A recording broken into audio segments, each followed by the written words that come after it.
একটি খবর, আজকালের একটি খবর হচ্ছে যে শেখ মুজিবুর রহমানের ছবি, বঙ্গবন্ধু শেখ মুজিবুর রহমানের ছবি টানানোর কারণে একজন প্রধান শিক্ষককে চাকরি থেকে বরখাস্ত করা হয়েছে। এখন এই খবরটি যখন সামনে এলো তখন আপনার খবরের সাথেও এটি তুলনা করা হয়। আমরা কি এই এই এই খবরটিকে আপনি আসলে কীভাবে দেখেন যে এটা কীরকম হইল? আমরা প্রাইমারি স্কুলের একজন হেডমাস্টারকে চাকরি থেকে বরখাস্ত করা হয়েছে কারণ তিনি বলছিলেন যে তিনি এই ছবি সরাতে চান না। আচ্ছা, আমি একটু আগে থেকে আসি যে আপনি আমাকে বলেছেন শোকজের কথা, কিন্তু আমি যখন ছবিটা নামাই, হ্যাঁ, তখন কিন্তু সাথে সাথেই কিন্তু তহবিলতে লিফলেট দেওয়া হয় আমার বিচার চেয়ে, হ্যাঁ, এবং সেদিনই কিন্তু জরুরি সিন্ডিকেট ডেকে আমাকে শোকজ করা হয়, হ্যাঁ, এবং নানান ধরনের হুমকি ধামকি তো ছিলই, নানান ধরনের ভাবে আমাকে নাজেহাল করার চেষ্টাও করা হয়েছে, হ্যাঁ, কিন্তু আমি আসলে আমার চাকরির পড়ুয়াও করিনি। আমার কাছে শুধু মনে হয়েছে যেভাবে নির্বিচারে মানুষ হত্যা করা হচ্ছে, হ্যাঁ, যেভাবে শিক্ষার্থীদের হত্যা করা হচ্ছে, এমনকি রিক্সাওয়ালা পর্যন্ত, গণমাধ্যমের কর্মী পর্যন্ত, এমনকি ঘরে পর্যন্ত কেউ নিরাপদ না, হ্যাঁ, সেই জায়গায় আমার মনে হয়েছে যে এটার একটা প্রতিবাদ করা দরকার, হ্যাঁ, যে আমার মনে হয় যে এমন একটা প্রতিবাদ করতে হবে যে প্রতিবাদের ফলে অন্তত সেই ফেসিস্টের যে আসনটা, সেটার ভিত অন্তত কিছুটা নড়ে যাবে, হ্যাঁ, এবং জনগণ উদ্বুদ্ধ হবে। সেই জায়গা থেকে 2-3টি বিষয় আমাদের দর্শকরাও জানতে চেয়েছেন এই এক বছরে। আমার যে আগে প্রশ্ন ছিল যে আইন শৃঙ্খলা পরিস্থিতি এবং নিরাপত্তার খাতিরে, ন্যায় বিচারের খাতিরে আপনি আসলে কতটুকু কি দেখেছেন, শহীদদের তালিকা করার ক্ষেত্রেও কেন এই সরকার পুরোপুরি সাফল্যের পরিচয় দিতে পারল না, সেটা নিয়ে আপনি আগেও অনেকবার বলেছেন। আপনি যদি ন্যায় বিচারটার ক্ষেত্রে বা বিচারের ক্ষেত্রে আপনার কথাটা বলতেন। আর দর্শকরা যে বিষয়টি নিয়ে এখনই আপনার কাছ থেকে জানতে চাইছেন সেই বিষয়টি হচ্ছে যে আজকে জুলাই ঘোষণাতে আপনি আসলে কি দেখলেন।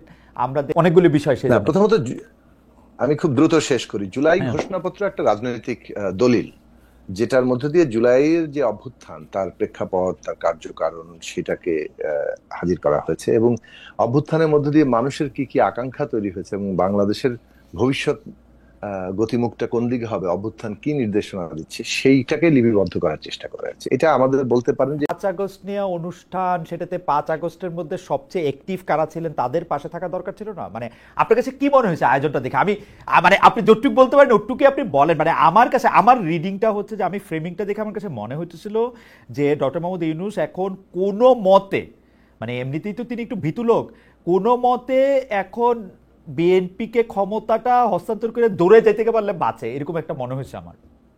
না, আমাদের কাছে মনে হয়েছে যে প্রত্যেকটি ভয়েসকে মানে মানে প্রধান জায়গা, তো সেইটা আমাদের দিক থেকে আমরা মনে করি যে যেভাবে আমরা এই ঐকমত্য কমিশনে বসছিলাম সেখানেও আরো পার্টিসিপেশন থাকলে ভালো হতো। তারপরেও সেইটা একভাবে এক ধরনের প্রতিনিধিত্বমূলক করা হয়েছে, সেইটুকু অংশগ্রহণ থাকা দরকার ছিল। আর ছাত্রদের প্রতিনিধিত্বের জায়গাতে সমস্ত সমন্বয়ক প্লাস ছাত্র সংগঠনগুলোর নেতৃবৃন্দকে যথাসম্ভব ভাবে সেখানে দাওয়াত করা এবং তাদেরও একটা উপস্থিতির জায়গা দরকার ছিল, এমনকি শ্রেণী পেশার। কারণ এই শহীদের তালিকায় তো আমাদের শ্রমজীবী, শ্রমিক, কিন্তু সাকিব ভাই, আমার খালি একটা আপত্তি যে মানে এইটা জোরে সোরে কেউ ধরায় দেয় না কেন এই সরকারের? নাকি এই সরকার যে একের পর এক এইগুলিকে, আমি বড় শয়তানি বলি যে শয়তানিগুলিকে দেখা যায় না, একের পর এক এগুলি যে করে, এগুলি ধরায় দেয় না কেন কেউ? মানে আশেপাশে কেউ নাই কারা? দেখুন, এই কথাগুলো যখন আমরা বলি, আমি এই বিষয়ে আমার সাথে আমি আসি আবার আপনার কাছে সাকিব ভাই, এটা আসি আমার কাছে। আমার কিন্তু আরেকটা লাইন বলে এটা শেষ করে নেই। জি জি বলেন, 30 সেকেন্ডে বলেন। জি বলেন। অনেকগুলো ঘটনায় এই আমাকে একই কথা বলতে হয়েছে, অনেকগুলো ঘটনায়, এবং এটা হচ্ছে দৃষ্টিভঙ্গিগত পার্থক্য পরিষ্কার ভাবে আছে বলে আমি মনে করি। যে দৃষ্টিভঙ্গিগত পার্থক্য আছে, আমরা যেভাবে এই মানে সকলের অংশগ্রহণটাকে ইয়ে করতে চাই, আমরা দেখেছি যে যারা এটা সিদ্ধান্ত নিচ্ছেন তাদের মধ্যে ওয়েটেজ দেওয়া, মানে কে কত বড়, কে সেটাকে অনেক আশ্চর্যজনক ভাবে, মানে এটা যদি এখন নির্বাচন কেন্দ্রিক একটা সভা হইতো আমি এটা মেনে নিতে পারতাম। বিএনপি সবচেয়ে বড় দল, বিএনপি আপনার ঠিক ডান পাশের ইয়াতে অবস্থান করবে, তার পাশে থাকবে জামায়াতে ইসলামী, আপনি পারলে তার মানে, কিন্তু আমি জানি না এই ফ্রেমিং নিয়ে আমার সারা জীবন, মানে আমি আমার 2 সেন্ট দিয়ে রাখলাম। এইটা পরে আপনারা জবাব দেন সাকিব ভাই, আপনারা আরো নিশ্চয়ই বলতে পারবেন। আমি একটু শামীমা আপনার কাছে যেতে চাই। শামীমা আপা, আপনি যখন বলতেছিলেন যে নারীদের প্রতি আগস্ট থেকেই আপনি লক্ষ্য করেছেন যে যেইভাবে আপনি বাংলাদেশটাকে আশা করেছিলেন সেই বাংলাদেশটা হয় নাই। আপনি সমানাধিকার ন্যায় বিচারের পাশাপাশি আপনি নারীদের প্রতি টার্গেটেড অন্যায়, অত্যাচার, জুলুমের কথা বলতেছিলেন, কিন্তু আমাদের দর্শকরা আপনাকে চ্যালেঞ্জ করেছেন নারীরা কোথায় এরকম ভাবে পীড়িত হয়েছে, নারী স্বাধীনতা বলতে আপনি মেয়েদের কোথায় এই 1 বছরে আক্রান্ত হতে দেখলেন, নাকি সেটা আপনার কথার কথা? না, দেখেন, কথার কথা না। যে দেখেন যে যে একটা হলো যে আমি বলি যে নারী স্বাধীনতাটা আসলে কি। হ্যাঁ, আমি যেটা মনে করি সেটা হলো যে একটা নারী খুব স্বাভাবিকভাবে বেড়ে উঠবে স্বাধীন বাংলাদেশে, সে স্বাধীনভাবে চলাফেরা করবে। তার যদি খেলাধুলা করতে ইচ্ছে করে সে খেলাধুলা করবে, তার যদি মনে হয় সে কোনো কালচারাল প্রোগ্রাম করবে সে তো কোনো কালচারাল প্রোগ্রাম করবে। হ্যাঁ, তো এবং কেউ যদি খুব ভালো পড়ালেখা করতে চায় পড়ালেখা করবে, চাকরি করবে। এটা হলো আমার মনে হয় যে স্বাভাবিকভাবে বেড়ে ওঠাটা। হ্যাঁ, যে তার উপর কোনো ধরনের আঘাত আসবে না। আপনি দেখেন যে আসলে এইটা তো শুধু এই 1 বছরে না, এটা আসলে নারী আসলে অনেক দিন ধরেই আসলে নিরাপদ না। হ্যাঁ, এটা আসলে আমাদের সামাজিক যে ব্যবস্থা সেটাও অনেকটুকু দায়ী। আপনাকে শুধু আমি একটা ছোট্ট জরিপ দিই। হ্যাঁ, যে এই গত জানুয়ারিতে, হ্যাঁ, এই এই বছর গত জানুয়ারিতে 205 জন, এটা প্রথম আলোর একটা রিপোর্টে আমি দেখলাম যে 205 জন নারী এবং কিশোরী, হ্যাঁ, নির্যাতনের শিকার হয়েছেন, এবং এর মধ্যে হলো 67 জন হলো ধর্ষণের শিকার হয়েছে। হ্যাঁ, আবার দেখেন যে এটা হলো জানুয়ারির রিপোর্ট। আবার দেখেন ফেব্রুয়ারিতে 189 জন নির্যাতনের শিকার হয়েছে, এর মধ্যে হলো 48 জন হলো ধর্ষণের শিকার হয়েছে। তো আপনি কি মনে করেন যে আমাদের এই বাংলাদেশে, প্রশ্নটা আপনাকেই করি, হ্যাঁ, যে যে দেশে পুরুষরা রাত 11টা 12টা পর্যন্ত হেঁটে বেড়াতে পারে, সেই জায়গাটাতে আসলে একজন নারী পারে কিনা? হ্যাঁ, যে তাহলে কি বলবো আমরা, যে দেখেন যে নারীরা খেলাধুলা করবে, আপনি এটা হয়তো দেখেছেন পত্রিকায়, যে নারীরা ফুটবল খেলবে, সেই জায়গাটা খুব সম্ভব ময়মনসিংহের, হ্যাঁ, যে নারী ফুটবলারদের যে জায়গাটা তছনছ করে দিয়ে আসা হয়।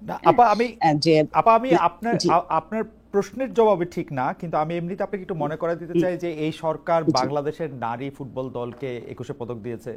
আমরা দেখতে পাচ্ছি যে সবগুলি জায়গায় মানে তাদের ফুটবল খেলা, যেটা আসলে খুব সহজ ছিল না, কারণ ফুটবল খেলতে হলে একটা বিশেষ পোশাক পরতে হয় এবং সেটা নিয়ে নানা ধরনের কথা হয়, সেইটা তারা নিশ্চিত করেছে। আর আপনি রাতে একা হেঁটে বেড়ানোর কথা যেটি বলছিলেন আপা, বাংলাদেশে আমি খেয়াল করেছি যে দুর্বল তার প্রতি রাতে যারা আক্রমণ করে শুধু তারাই না, দিনের আলোতেও আক্রমণটা দুর্বলের বিপক্ষেই হয়। মানে সে যদি পুরুষ যদি দুর্বল হয় তার বিপক্ষেও হয়, নারী সবল হলে তার বিপক্ষে হয় না। সেটা কি আসলে বলছেন আপনারা যেভাবে চান সেভাবে চললে দেশে আরো ধর্ষণ বেড়ে যাবে? আমাদের মানসিকতা যখন এইরকম, এবং এই কথা কিন্তু আপনার মনে থাকবে জাহাঙ্গীরনগর বিশ্ববিদ্যালয়ের উপাচার্য কাছাকাছি কথা বলেছিলেন যে ওকে এরকম করা হয়েছে কারণ ও এরকম পোশাক পরে না। আপনার মনে থাকবে, এটা আমাদের মানে খুব আগের কথা না। না, শুনেন, আপনি তাহলে যদি এই কথাটাই বলেন, তাহলে এই যে শিশুরা যে হচ্ছে ধর্ষিত হচ্ছে, এই যে দেখেন যে কিছুদিন আগেই তো আসিয়াকে নিয়ে তোলপাড় হয়ে গেল। আসিয়ার বয়স কত, সেটা পর্দাটা আপনি কিভাবে বিবেচনা করবেন? এটাই যে আমি বললাম যে 205 জন জানুয়ারিতে যে এই যে নির্যাতনের শিকার হয়েছে, হ্যাঁ, সবাই কি যে বড় বড় নারী নাকি? সবাই কি বেপর্দা ছিল নাকি? এখানে তো কিশোরীরা ছিল, সেখানে তো ছোট ছোট বাচ্চারা ছিল। হ্যাঁ, কাজে আমার মনে হয় যে এই পর্দা দিয়ে আসলে কোনো কিছু হবে না যদি মানসিকতার পরিবর্তন না করি। হ্যাঁ, এটা কিন্তু একটা সবচেয়ে বড় কথা, এবং প্রত্যেক মানুষের আসলে সৎ হতে হবে, মানসিকতার পরিবর্তন লাগবে। ওকে, আমি একটু সাকিব ভাই আপনার কাছে আসি। আমরা জুলাই স্পিরিট নিয়ে অনেক কথা বলি, অগাস্টে 5 তারিখে এসে আমরা যখন জুলাই স্পিরিটের দিকে তাকাই, আপনারা 13 আগস্ট কিছু দফা দিয়েছিলেন, যার মধ্যে শহীদদের তালিকা, ন্যায় বিচার, আইন শৃঙ্খলা প্রতিষ্ঠা করা, বিচার সংস্কার, এগুলি নানা রকম কথা বলেছিলেন। এই ক্ষেত্রে যদি এর থেকে আমরা জুলাই স্পিরিটকে যদি আমরা ছোট করে নিয়ে আসি, শহীদদের মর্যাদা, বাংলাদেশে সবার জন্য ন্যায় বিচার প্রতিষ্ঠা করা এবং বাংলাদেশের সকল নাগরিকের সমান অধিকার নিশ্চিত করা, শুধু যদি এই কতগুলি মৌলিক বিষয় নিয়ে আসি, আমরা দেখি যে জুলাই স্পিরিটটা যদি এইটা হয়, বৈষম্যের বিরোধ, বৈষম্যের ধ্বংস করা হয়, এতে জুলাই স্পিরিট আসলে ফেল করেছে। আমাদের প্রশ্ন, এই জুলাই স্পিরিট যে ফেল করেছে, জুলাই স্পিরিট যে বৈষম্য রোধ করতে পারে নাই, ন্যায় বিচার প্রতিষ্ঠা করতে পারে নাই, শহীদের মর্যাদা প্রতিষ্ঠিত করতে পারে নাই, এর জন্য আপনি কাকে দায়ী করবেন? বা মানে আমাদের আমি দায় আমাদের উপরেই সবার আগে নেই যে আমরা দায়ী, আর কে দায়ী? কারণ অনেকে বলে থাকেন যে আপনারা তো কিছু করেন না, তো ঠিক আছে আমরা দায়ী, দ্বিতীয় তৃতীয় চতুর্থ কে দায়ী? মানে আমি সবচেয়ে বেশি দায়ী, তারপরে কে দায়ী সেটা একটু শুনি। সাকিব, আমরা আপনাকে শুনতে পাচ্ছি না কেন? সরকার হ্যাঁ, এখন শুনতে পাচ্ছি, এখন শুনতে পাচ্ছি, এখন শুনতে শুনতে পাচ্ছেন? এখন শুনতে পাচ্ছি, জি। সকলেরই দায় আছে, দায় থাকে, কিন্তু তারপরেও যারা দায়িত্ব নেয় তাদের উপর বেশি দায় থাকে। ফলে সরকার যারা দায়িত্ব নিয়েছেন তাদের উপর দায়িত্ব বেশি থাকবেই, এবং আমাদের তো তাদেরকে দায়ী করতে হবে, কারণ তারা যখন কিছু করেন সেটা করা হয়। আমরা চাইলেই কিন্তু অনেক কিছু করা হয় না। আমরা হয়তো তাদেরকে সাহায্য করতে পারি, দাবি তুলতে পারি, আওয়াজ তুলতে পারি, তাদের সমর্থন যোগাতে পারি, কিন্তু কাজটা তো শেষ পর্যন্ত তাদের করতে হবে। আমি সংক্ষেপে কয়েকটা কথা বলি। প্রথমত, আমরা যে আশু কাজের কথা বলেছিলাম অর্থনীতির ক্ষেত্রে, হ্যাঁ, ব্যাংক এবং আর্থিক খাতের মধ্যে সরকারের অর্জন আছে। আমরা মনে করি তারা অন্তত লাইনে উঠাতে পেরেছেন। বিনিয়োগ, ব্যবসা বাণিজ্য, কর্মসংস্থান, এইসব ক্ষেত্রে আসলে এই ধরনের অন্তর্বর্তীকালীন কালে অবস্থা ঘুরে দাঁড়ানো খুব কঠিন। তারপরে তারা মানে জাস্ট ম্যানেজ করার চেষ্টা করছেন। ওই কারণে নির্বাচনের জায়গাগুলো ওই অর্থনৈতিক কারণে গুরুত্বপূর্ণ। যদি আসি যে ধরেন সংস্কারের প্রশ্নে, এই ক্ষেত্রে সরকার তুলনামূলকভাবে সফল। মানে সংস্কারের কমিশন করা, রিপোর্ট দেওয়া, ঐকমত্য কমিশন করা, সেটা নিয়ে সব দলের সাথে বসা, স্টেক হোল্ডারদের সাথে বসা, এবং ন্যূনতম জাতীয় ঐক্যমত্য তৈরি করা। কারণ ওইটাই কিন্তু আমাদের মূল লক্ষ্যের জায়গা, ক্ষমতা কাঠামো, ক্ষমতা ব্যবস্থার বদল। সেই জায়গায় তারা করেছেন, এবং এখন হচ্ছে যে এই জাতীয় সনদটা কিভাবে বাস্তবায়ন হবে সে বিষয়ে একটা ঐকমত্য তৈরি করা। আগামী নির্বাচন হবে এবং সংসদটার ক্যারেক্টার কি হবে, এটা কি সংবিধান সংস্কার সভার নির্বাচন হবে, সংস্কার পরিষদ নির্বাচন হবে, নাকি এটা সাধারণ পার্লামেন্ট হবে? মানে কারণ সংস্কার বিষয়ে তো আমাদের ঐকমত্য, সে কারণে সংস্কার পরিষদের নির্বাচন হওয়া দরকার। না হলে জনগণের সম্মতি ছাড়া সংবিধান বদলালে ওটা হবে অ্যামেন্ডমেন্ট, সেটা কোর্ট যে কোনো সময় আবার বাতিল করে দিতে পারে। কিন্তু গণপরিষদে যেভাবে জনগণ সংসদ একটা পার্লামেন্টকে সংবিধান তৈরির এখতিয়ার দেয়, আমরা বলছি যে যেহেতু এখন নতুন সংবিধান আমরা এজেন্ডা না, সকলের এজেন্ডা না, ঐকমত্য হচ্ছে সংস্কার। ফলে সংস্কার মৌলিকভাবে করতে গেলে এটাও জনগণের এখতিয়ার নিতে হবে, এবং জনগণের এখতিয়ার অনুভূতির জায়গায় নিয়ে যেতে হবে। সাকিব, আমি মোটা দাগে সাকিব আপনার সাথে একটু আলোচনা অংশগ্রহণ করি, বেয়াদবি না নিলে। সেইটা হইল যে এগুলিতে কোনো সংস্কারের দরকারও নাই। যেমন শেখ হাসিনার ক্ষেত্রে, আমি গণমাধ্যমের কথাটা প্রথম বলি। শেখ হাসিনার ক্ষেত্রে শেখ হাসিনা কুকিগত করে রাখছিল অনেকগুলি টেলিভিশন, সেগুলিকে কাউরে লোভ দেখায়, অনেকগুলি পত্রিকা সেগুলি কাউরে লোভ দেখায়, কাউরে ভয় দেখায়। কিন্তু এখন তো আপনি সরকারে আসেন, এখন আপনি কোনো পত্রিকাতে আপনার লোভও দেখানোর দরকার নেই, ভয়ও দেখানোর দরকার নেই, জনকণ্ঠ আপনার দখলও করার দরকার নেই, দখল মুক্তও করার দরকার নেই। আপনি বিটিভিটারে আপনি স্বাধীন করে আপনি দেখান, বিএসএসটারে আপনি স্বাধীন করে দেখান, বিটিভির খবর আপনি ডক্টর মোহাম্মদ ইউনূস আজকে বলেছেন এই কথা না দিয়ে আপনি দেখান, তাহলেই তো হয়। এটাতে আপনার কোনো সংস্কারই করা দরকার নাই। আপনি একজন হেড অফ নিউজ বিটিভিতে নিয়োগ দেন, যে একটা খবর দিবে, যাই খবরটা ডক্টর মোহাম্মদ ইউনূস ছাড়া অন্য কিছু দিয়ে শুরু হবে। তো আপনি তো শেখ হাসিনার স্কুলের প্রাইমারি স্কুলের ছাত্রদের নিয়ে সেখানে বসেছেন, ঠিক আছে, সংস্কারও দরকার প্রত্যেকটা ক্ষেত্রে। যুক্ত করি এটা যে আমাদের বিবেচনায় মিডিয়াতে আরো বেশ কিছু সংস্কারের প্রয়োজন আছে। না, সেগুলো আছে, কিন্তু এটা তো মিনিমাম, এটা তো মিনিমাম। এটাতে আপনার আমি বলবেন এভাবে এই মনোপলি দিয়ে চললে হবে না। না, আমি তো বলতেছি যে সংস্কারের তো আরো প্রয়োজন আছে, কিন্তু আপনি যে বেগম খালেদা জিয়ার বিটিভি, মানে এটা অনেকগুলো জায়গায় শুরু করতে পারতেন, শেখ হাসিনার বিটিভি আর ইউনূসের বিটিভি একই রাখলেন, এটা কি এরকম কথা?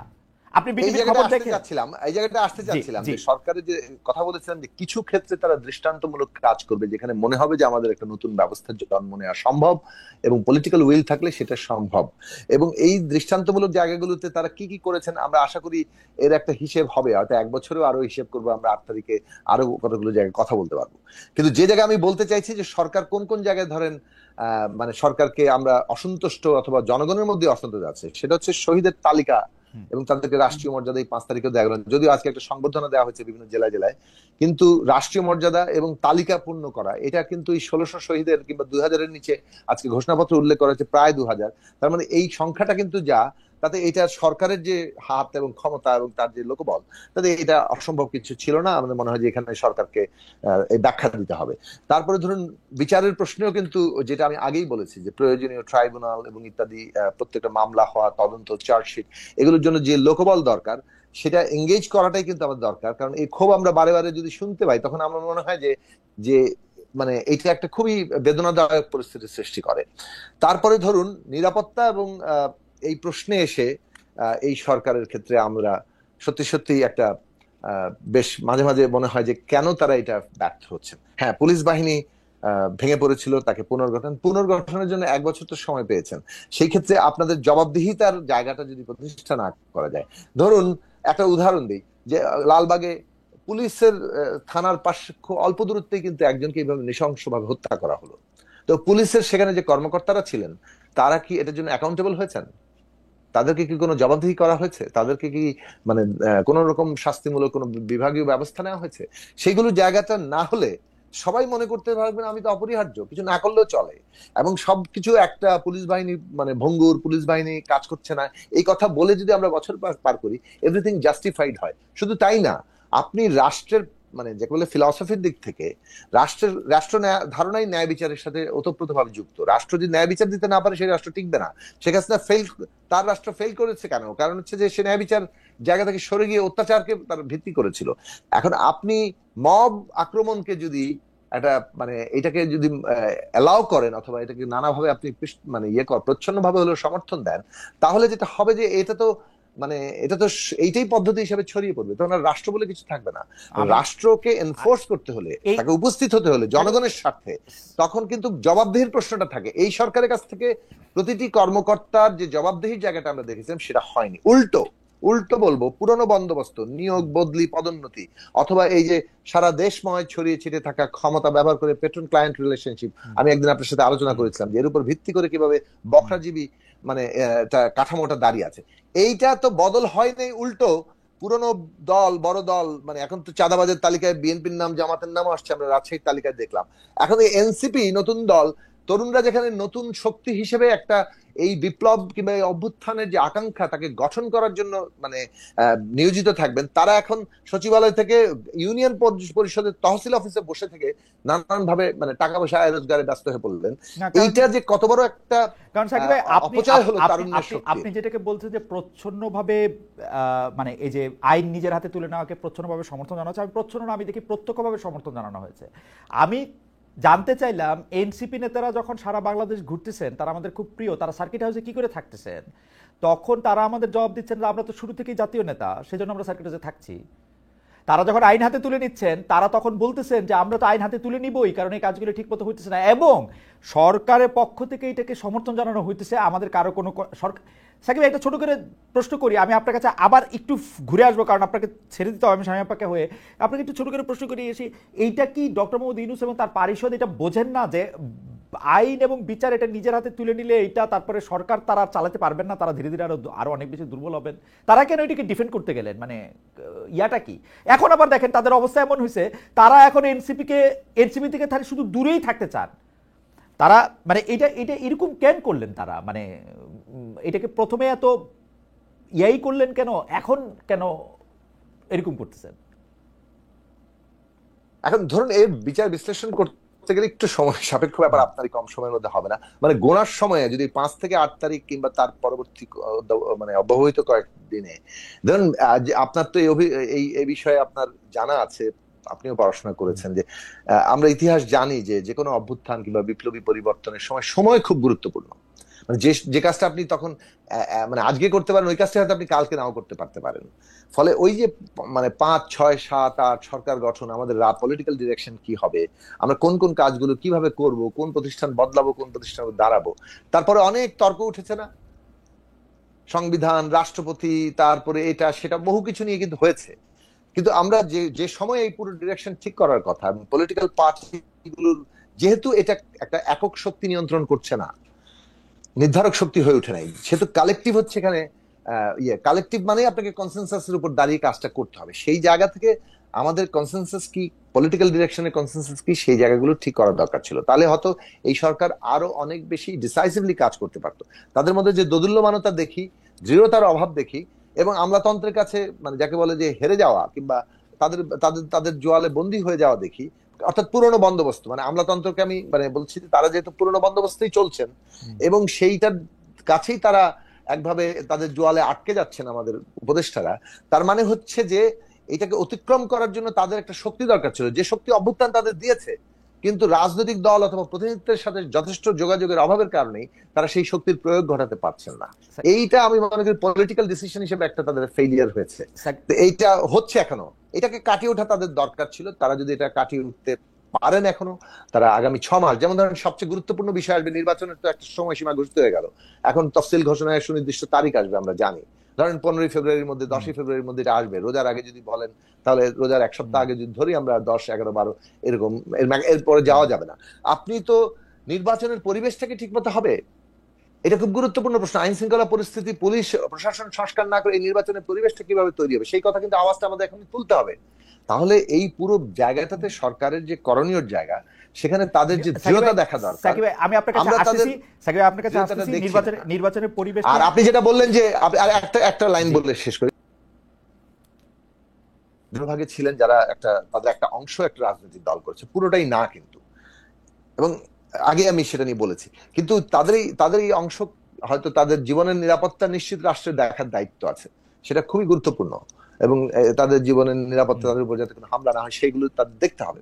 কিন্তু এইটাই তো আমাদের প্রশ্ন, যে আমরা এটা বলেছিলাম এনসিপি গঠনের আগেই বলেছিলাম যে আপনাদের উচিত হবে মানে এই ক্ষমতা থেকে বেরিয়ে গিয়ে আপনারা রাজনৈতিক দল গঠন করেন, জনগণের কাছে যান।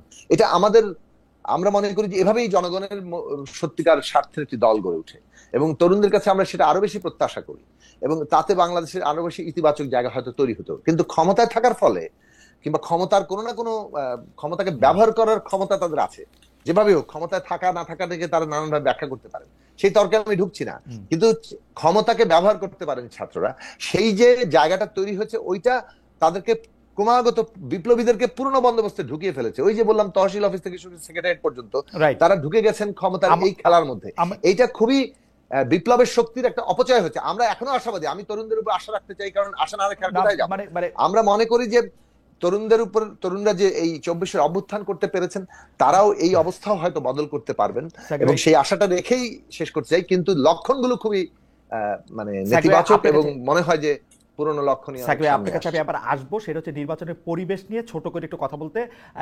শামীম বাবা, আপনি যদি আমাদেরকে এই পর্যায়ে, কারণ সাকিব ভাইকে আমাদের ছেড়ে দিতে হবে, আপনি যদি আমাদের একটু ছোট করে বলতেন যে ডক্টর মোহাম্মদ ইউনূস এসে প্রথমেই যে বললেন যে ছাত্ররা তাকে নিয়োগ দিয়েছেন, এইটা এইসব ঝামেলার মূলে কিনা, কেউ কেউ বলতেছেন এইটা এই ঝামেলার মূলে ডক্টর মোহাম্মদ ইউনূসই এমন একটা অবস্থা তৈরি করেছে যে উই আর দে, এইটা আপনি ওইরকম দেখেন কিনা? আচ্ছা, একটা খুব ভালো প্রশ্ন। দেখেন, আমি ব্যক্তিগতভাবে অনেকবার এই কথাটা চিন্তা করেছি, যে একটা হলো যে উনি বলে ফেলেছেন যে ছাত্ররা উনাকে বসিয়েছেন, হ্যাঁ, এটা গেল একটা। আরেকটা হলো, দেখেন আমরা কিন্তু ছাত্রদের যে নেতৃত্ব সেটা কিন্তু আমরা মেনে নিয়েছিলাম, হ্যাঁ, এবং তারা একটা পথ কিন্তু তৈরি করতে পেরেছিল, এবং তাদের নেতৃত্বেই কিন্তু জনসাধারণ একটি কাতারে এসে দাঁড়িয়েছিল, হ্যাঁ। তো সেই জায়গা থেকে আমার মনে হয়েছে যে এই ছাত্ররা যদি ক্ষমতায় চলে না গিয়ে, একটা হলো ক্ষমতায় চলে গিয়ে তারা বৈষম্য তৈরি করেছে, হ্যাঁ। দেখেন যে তারা যখন ক্ষমতায় চলে গেল, তাদের সঙ্গে তো শুধু যে কয়জন ক্ষমতায় গিয়েছে বা যে কয়জন সমন্বয়ক তারা তো ছিল না, হ্যাঁ, তাদের সঙ্গে ছিল আরো অনেক পাবলিক বিশ্ববিদ্যালয়, প্রাইভেট বিশ্ববিদ্যালয়, হ্যাঁ, সেখানে ছিল নারী শিক্ষার্থীরা, ছিল জনসাধারণ, হ্যাঁ। কেউই কিন্তু বুঝলো না, তারা কিন্তু চলে গেল কি ক্ষমতায়, তাদেরকে বসিয়ে দেওয়া হলো, তারা ক্ষমতায় চলে গেল। এটা হলো একটা আমার কাছে ভুল মনে হয়েছে। দ্বিতীয়ত হলো যে এই যে যারা ক্ষমতায় চলে গেল, তারা ক্ষমতায় না গিয়ে যদি রাস্তায় থাকতো, এক হইলো যে তারা অনেক বেশি গ্রহণযোগ্যতা পেত, আর আমার আর যেটা মনে হয়েছে যে তারা যদি জনগণের পালসটা বুঝতে পারতো এবং জনগণের সাথে থেকে যদি তারা কাজ করতো, আমার মনে